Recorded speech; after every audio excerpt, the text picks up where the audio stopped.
Hi guys, it's me. It's James again. Um, this bonus video. Hold on. This bonus video, I wanted to really tell you guys the things that I had to learn for me to, I don't know, wrap my head around cybersecurity and hacking, web hacking.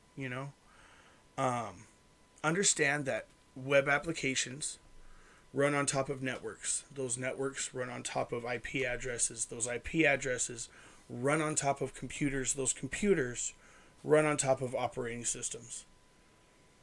Okay? Those are the fundamentals of what we're doing. We are interacting with that entire stack, and we need to know what parts of that stack apply, what parts of that stack we're trying to leverage. And that's where recon really comes in, is you can identify the parts of the stack of that. It's called a stack. It's a layer stack. It's, layer 1 through 7. The network layer that we're interacting with starts at 7, but because we're interacting with a backend or an API, it goes all the way back to 3 and back up to 7. Okay? So we'll never get down to layer 1. Layer 1 is a physical NIC card, network card, that's MAC address type stuff. And with web hacking, you're probably never going to touch anything like that. But you get down to layer 3, where you can ping IP addresses and read the bits and send the headers and, ICMP requests. In layer 3, you can do lots of funky things. So understand that even though layer 7 might be secure, layer 5, layer 6 might not be. Look for requests and things in those layers that are coming from APIs or backend databases or something like that. If you can pinpoint those areas on any application that you're working with, you'll be far better off than the other 1,000 people. Okay?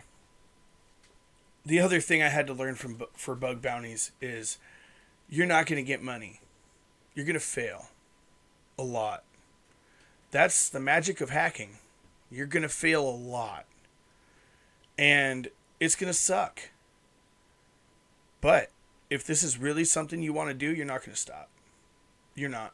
And when you find yourself not stopping, that's when you know. You're like, oh, well, fucking didn't get paid out there, or that bug was informational, or they marked it as a duplicate and then they fixed it, or they marked it as informational and then they fixed it. Whatever, dude.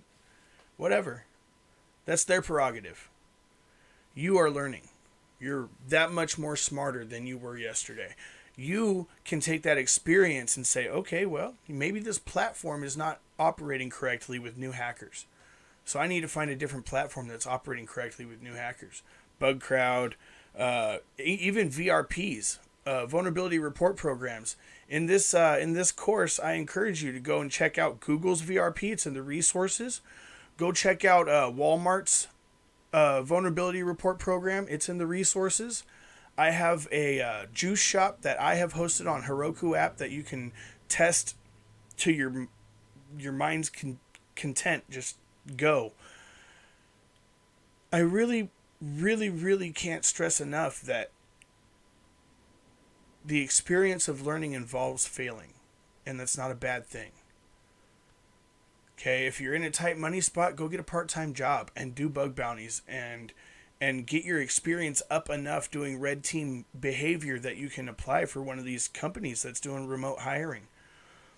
It took me 3 years. It took me 3 years to get 3 weeks that changed my life. And I can't express enough the fact that I didn't do anything but my passion. I did bug bounties. That's what I did. I did bug bounties and I started streaming it. And I was like, here you go. Here's all of me, my entire soul. Here's what I'm doing, man.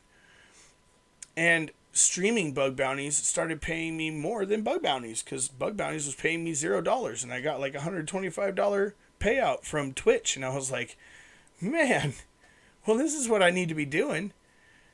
And that's how that went. That's the curve that it took. But bug bounties are not a good way to make money, man. They're not. All these other people hype it up, woo, bug bounties. Okay, awesome, cool. They spend years working on targets to try and find these bugs and stuff. Months. You can spend months on a target. I encourage you to spend a month doing recon. So that's another way that I got really good at stuff. I took the pin testing process, all of the pin testing steps. I broke them down into what steps they were. You can find the list online. And I practiced each step for a month. I did recon for just 1 month. And I did that when I approached every target. And I did that for a year and a half. I did a month of recon.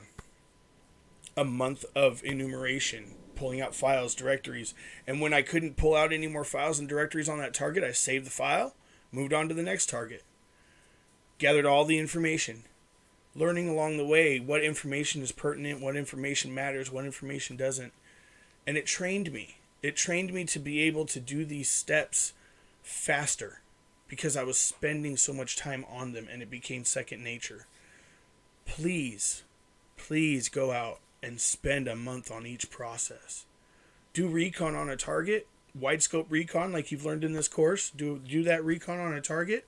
When you get all of the information that you can, hit up another target.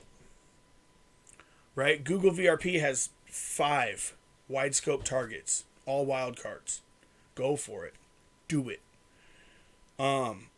It's the only thing that's really going to give you the experience to do that step efficiently.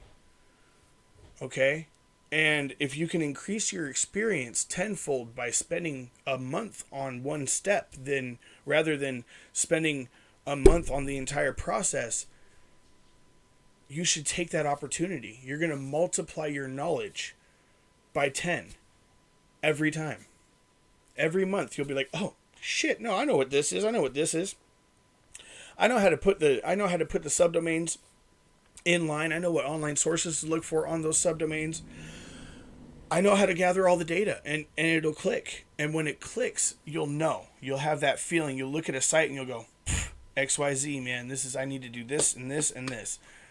And then you let the data talk to you. You let it come back to you and you let it say, okay, well, I'm only talking in JavaScript, or I'm talking in XML to an API, or I have a JSON request from an API. And you go, oh, really? You have all of these things. Well, I'm going to try an XXE on the XML request right there. Your API is talking JSON. Does it also accept XML requests? I'm trying that. Those are the first things that I would try on those particular targets. And then dig in from there, do enumeration from there. Well, it's not accepting the XXE. Well, what kind of logic is it using in the backend? What kind of API is this? Is it a REST API that's using XML? Then you need to research the API documents. That's in this course too, right? So all of these things in this course are all of the things that I have learned the hard way. And I want to make sure that you guys know you can watch this course repeatedly over and over and over. In fact, you're going to. This course has so much information and knowledge in it that you're going to see something, you're going to go out and try it, and then you're going to be like, well, what now? And you're going to come back to the course and you're going to review again. Or you're going to go out and you're going to learn some stuff from TryHackMe, come back to the course and be like, oh, shit, that's what he's talking about right here. And that's the purpose of this course. I don't want it to be a one and done. Here's the knowledge and you're out the door. I want it to be something that can grow with you. And so that's why I have little nuggets of technical knowledge and little things inside of this course, because I want you to know that it's a constant learning process. And when you come back to this course, every time you're going to learn something new. I really, really, really hope you guys enjoy this course. Thank you guys so much for coming and hanging out. This is the last bonus video, and it's also the last video of my course. So, y'all take care. Shout me out on Twitter. I love you guys. Take care.